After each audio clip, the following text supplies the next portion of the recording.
కాబట్టి తప్పనిసరిగా మేమందరం కూడా ప్రజా నిర్ణయాన్ని గౌరవిస్తూ ఏం జరిగిందనే విషయాలు మరి గతంలో కూడా చెప్పడం జరిగింది. అది ఈవీఎంసా ఏంటి అనేది, ఇంతంత మెజార్టీలు కానీ ఈ రకంగా రావటం కానీ ఇవన్నీ కూడా మరి దీనికి సాక్ష్యాలు ఇవన్నీ కాదు, చాలా ఇది దేశవ్యాప్తంగా కూడా చర్చ జరుగుతుంది. చాలా పార్టీలు నాయకులు కూడా డిస్కస్ చేస్తున్నారు ఈ అంశాల మీద. వీటి మీద టెక్నికల్గా చాలా అంశాలు ఉన్నాయి. అదేవిధంగా గతంలో ఇట్లాగే నెగ్గిన వాళ్ళు కూడా గతంలో కూడా చెప్పడం జరిగింది.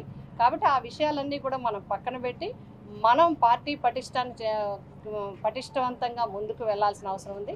ఆ విధంగా మీరు అందరూ మరి కార్యకర్తలకు అండగా ఉంటూ కమిటీలన్నింటినీ కూడా కొత్త కమిటీలను ఏర్పాటు చేసుకుంటూ మనం ముందుకు వెళ్ళాలి. ఆ విధంగా వెళ్ళమని డైరెక్షన్స్ ఇవ్వటం జరిగింది.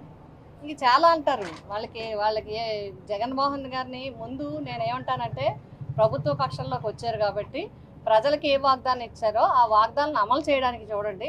ప్రతిపక్షాల మీద అక్కర్లేని నిందలు అపార్థాలు వేసి వాటి మీద రాజకీయం చేసి వాటి ద్వారా మెయిన్ వార్తలుగా చేసి చేయొద్దని నా విజ్ఞప్తి.